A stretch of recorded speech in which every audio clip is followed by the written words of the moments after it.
ते मित्रांनो, आताच टी बाबत एक मोठी बातमी आलेली आहे. ती बातमी कोणती आहे आपण त्या व्हिडिओमधून बघणार आहोत. बघा चला, 1 सप्टेंबर रोजी न्यायालयाने एक आदेश दिला की सर्वांना आता टी बंधनकारक आहे. 52 वर्षाखालील सर्व शिक्षकांना ही टी बंधनकारक आहे. पण अजून पण शिक्षक संभ्रमात आहे की नाही, अर्ज करा की नाही करावा. कारण की राज्य सरकारने अजून कोणताही न्यायालयाच्या निर्णयाविरोधात राज्य सरकारने अजून कोणताही निर्णय घेतलेला नाही, असं वरिष्ठ अधिकाऱ्याने सांगितले आहे.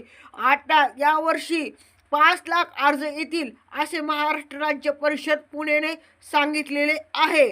त्यामुळे जे शिक्षक लोक आहेत ते सुद्धा टी द्यावी लागणार आहे. ही 2 वर्षाच्या आत ही टी देणं 2 वर्षाच्या आत ही टी पास होणे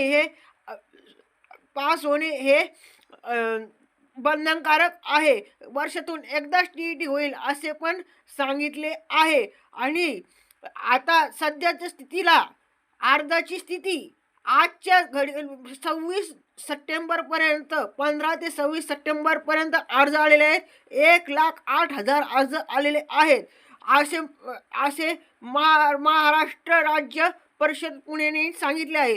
तरी अजून टी अर्जाची अंदाजित संख्या ही 5 लाखापर्यंत जाऊ शकते असा अंदाज महाराष्ट्र राज्य परिषद पुणेने सांगितलेला आहे. म्हणजे यंदा टी साठी 5 लाख शिक्षक लोक आणि विद्यार्थी हे टीचा फॉर्म भरू शकतात असा अंदाज महाराष्ट्र राज्य परिषद पुणेने वर्तवला आहे. धन्यवाद. व्हिडिओ आवडल्यास लाईक अँड सबस्क्राईब करा.